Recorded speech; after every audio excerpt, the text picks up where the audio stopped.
Assalamualaikum warahmatullahi wabarakatuh. Halo semuanya, selamat berjumpa dengan Jagat Mistis. Di kesempatan kali ini, saya akan menghadirkan sebuah kisah yang sangat menarik. Sebuah cerita dengan judul Tragedi Jailangkung. Saya ucapkan selamat menyaksikan.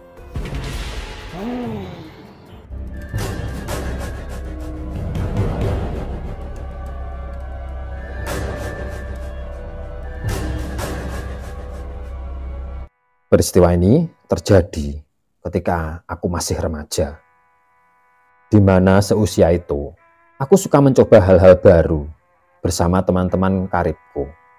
Saat itu aku mempunyai dua orang teman yang bernama Iwan dan Rudi. Iwan dan Rudi ini sangat hobi membeli togel. Setiap hari mereka selalu meramal angka-angka berapa saja yang akan keluar. Sedangkan aku sama sekali tidak tertarik dengan hal tersebut. Namun karena kami bertiga kemana-mana selalu bersama, lambat laun aku pun mulai paham dengan apa dan bagaimana nomor togel itu. Ternyata hanya dengan modal 1.000 saja, kita bisa mendapatkan uang jutaan. Sungguh permainan yang sangat menjanjikan. Namun walaupun begitu, aku tetap sama sekali tidak tertarik. Karena aku lihat kedua temanku itu tidak pernah sekalipun berhasil menebak dengan tepat. Yang ada, uang mereka habis untuk bermain togel. Biasanya kami bertiga ngobrol di rumahku. Hal ini dikarenakan kamarku tepat berada di pinggir jalan. Jadi mereka bisa setiap saat main ke tempatku tanpa harus melewati ruang tamu. Ada seseorang yang sering mampir dan tidak segan-segan memberi kami rokok. Bagi kami, rokok merupakan barang yang lumayan berharga. Karena kami bertiga masih mengandalkan uang saku dari orang tua kami. Orang yang sering memberi rokok itu bernama Pak Purwanto, atau lebih dikenal dengan panggilan Pak Pur. Sejauh ini kami tidak tahu apa sebenarnya pekerjaan Pak Pur. Namun, aku lihat kehidupannya lumayan mewah dan royal. Dia tidak segan-segan membelikan kami makanan dan juga rokok. Ternyata Pak Pur mendapatkan uang karena dia sering kali dengan tepat menebak angka togel. Kami pun penasaran. Bagaimana bisa dia tidak pernah meleset? Akhirnya karena kami sering mengobrol dan meramal bersama, kami pun mencoba bertanya apa dan bagaimana siasat dia dalam meramal togel. Sejenak Pak Pur menghela napas panjang sambil sesekali matanya melirik ke kiri dan ke kanan. Kemudian dengan setengah berbisik Pak Pur mengatakan kalau dia meminta bantuan Jailangkung. Dan aku lihat Iwan dan Rudi sepertinya sangat tertarik. Berbeda denganku yang memang pada awalnya sama sekali tidak tertarik dengan nomor togel. Sebelum pulang, Pak Pur berkata, "Jika kalian ingin mengikuti jejakku, aku persilahkan saja kalian datang ke tempatku. Aku akan ajari bagaimana cara melakukan ritual Jailangkung." Dengan semangat, Iwan dan Rudi berkata kepada Pak Pur, kalau besok malam mereka akan datang dan minta diajari bagaimana melakukan ritual Jailangkung.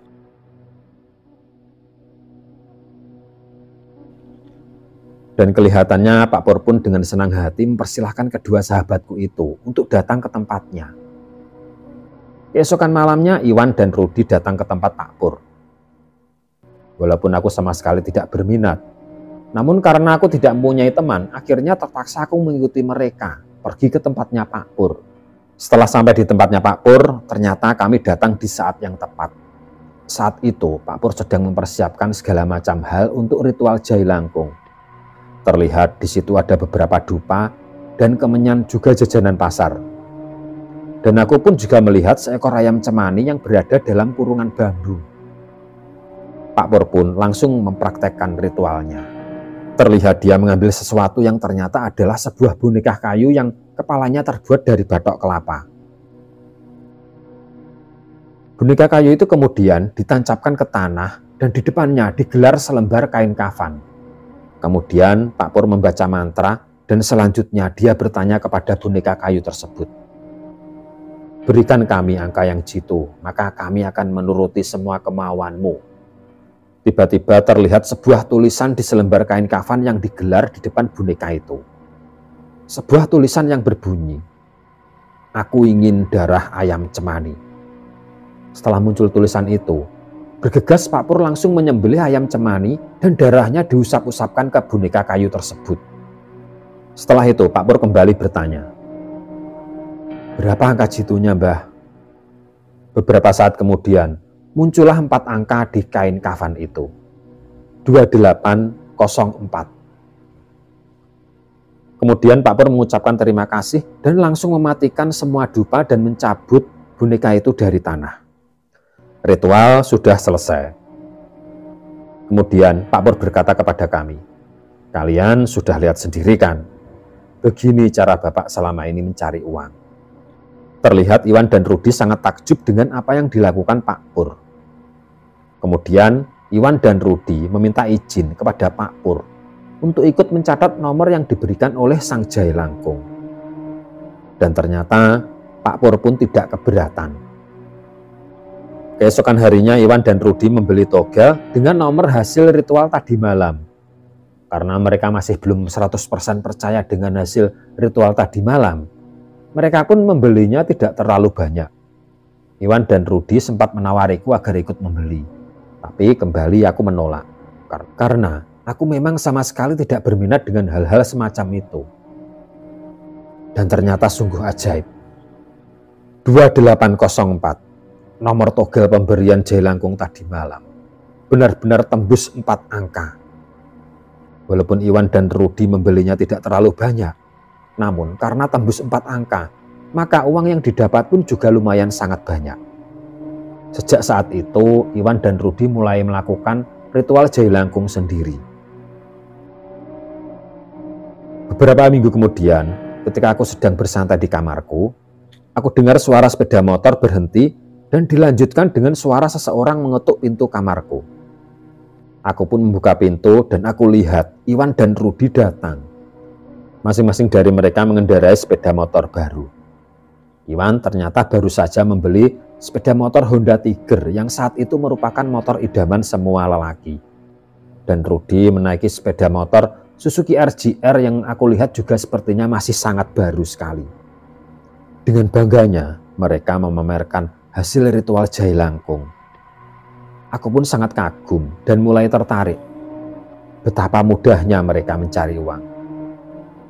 "Makanya Har, kalau sejak dulu kamu mau ikut, pasti kamu juga mendapatkan sepeda motor baru seperti ini," kata mereka mulai membujukku agar ikut ritual Jai Langkung. Akhirnya aku pun tertarik juga. "Baiklah Iwan, Rudi, tapi aku belum berani melakukannya sendiri. Bolehkah aku ikut kalian dulu?" kataku kepada mereka. Dan ternyata mereka pun tidak keberatan. Keesokan malamnya kami bertiga bersiap melakukan ritual Jai Langkung. Namun pada malam ini ada sedikit masalah. Rudi yang ditugasi mencari ayam cemani ternyata belum juga bisa mendapatkan hewan tersebut. Akhirnya dia mengambil ayamnya sendiri.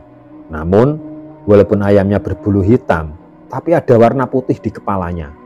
Dan sepertinya Iwan tidak setuju jika ayam itu dijadikan ritual.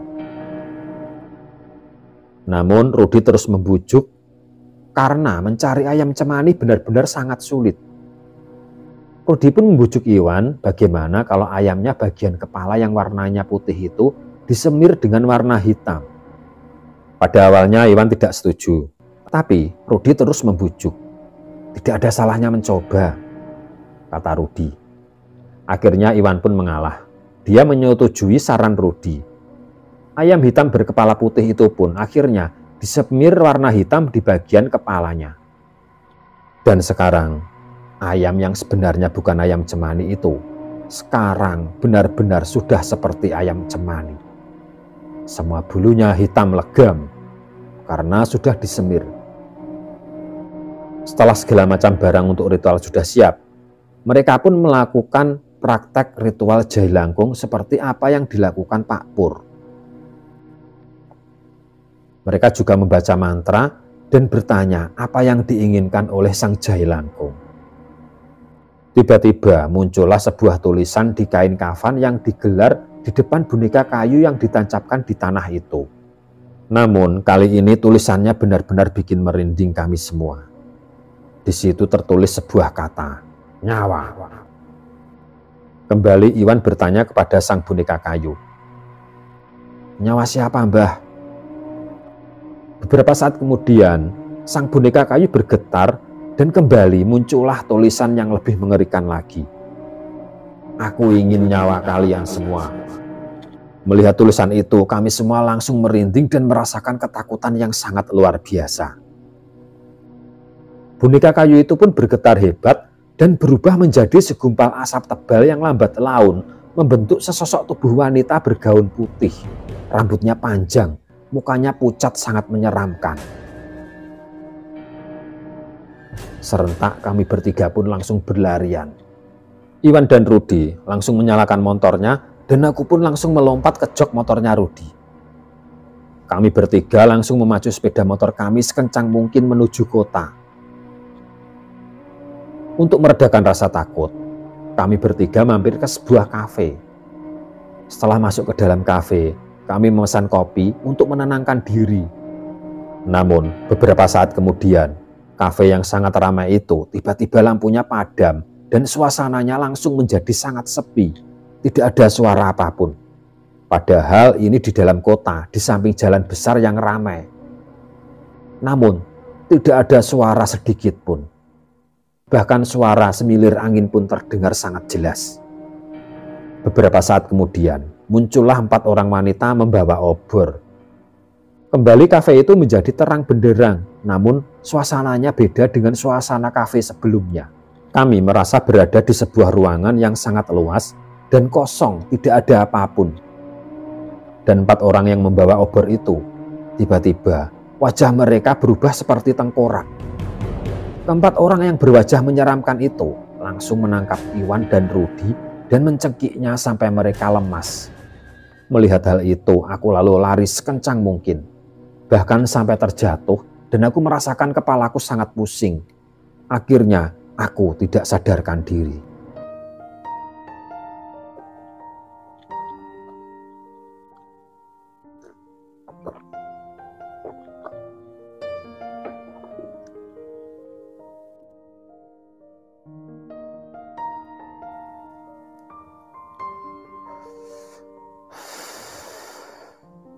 Begitu aku sadar, aku mendapati diriku berbaring di bawah sebuah pohon besar yang berada di belakang rumahku. Beberapa saat kemudian, aku mendengar suara orang-orang berteriak memanggil namaku. Itu Haryanto, ternyata dia ada di sini, kata orang-orang itu yang langsung menghampiriku. Aku sangat heran dan terkejut. Bagaimana bisa aku sampai di sini? Aku lihat ayah ibuku langsung datang memelukku. Rupanya kamu ada di sini, Har, kata ibuku yang langsung memelukku sambil menangis. Aku pun langsung dibawa pulang dan sampai di rumah langsung disuruh mandi. Setelah itu, ibuku membawakanku semangkuk jenang sengkala. Jenang sengkala itu makanan yang terbuat dari nasi yang sudah menjadi bubur dan dicampur dengan gula merah. Di daerah kami, makanan ini dipercaya bisa menjauhkan diri dari mara bahaya. Setelah aku makan jenang sengkala itu, aku pun bertanya kepada ayah dan ibuku. Aku menanyakan bagaimana nasib Iwan dan Rudi. Dengan mata berkaca-kaca, ibuku bercerita kalau Iwan dan Rudi mengalami kecelakaan menabrak sebuah pohon besar. Aku sangat terkejut sekali. Karena yang aku ingat, Iwan dan Rudi sedang berada di sebuah ruangan dan sedang dicekik 4 orang yang kemungkinan besar mereka adalah dedemit. Aku duduk termenung dan berusaha mengurai apa yang sebenarnya terjadi. Satu persatu, kejadian demi kejadian aku rajut dan berusaha aku simpulkan. Akhirnya aku berada di sebuah kesimpulan kalau aku masih hidup. Karena kemungkinan besar, selama ini aku tidak mengikuti ritual mereka. Aku seperti mendapat pelajaran yang sangat berharga. Intinya, jangan sekali-kali bermain-main dengan ritual hal-hal gaib. Karena jika ada kesalahan sedikit saja, akibatnya akan sangat fatal. Aku benar-benar kehilangan Iwan dan Rudi. Karena sejak kecil, mereka adalah sahabat baikku. Hanya karena ingin mendapatkan nomor togel yang jitu, mereka berdua meregang nyawa. Sebuah pelajaran yang sangat penting. Intinya, tidak ada sesuatu yang bisa instan. Banyak orang mengambil jalan pintas untuk mendapatkan uang banyak, sampai nekat melakukan hal-hal yang sangat merugikan diri mereka sendiri. Nah, mungkin cukup sampai di sini cerita saya hari ini. Semoga saja kita bisa mendapatkan hal-hal positif dan hikmah dari cerita yang baru saja saya sampaikan ini. Jangan lupa komen, like, dan subscribe. Sekian dan terima kasih, semoga bermanfaat. Wabillahi taufik wal hidayah. Wassalamualaikum warahmatullahi wabarakatuh.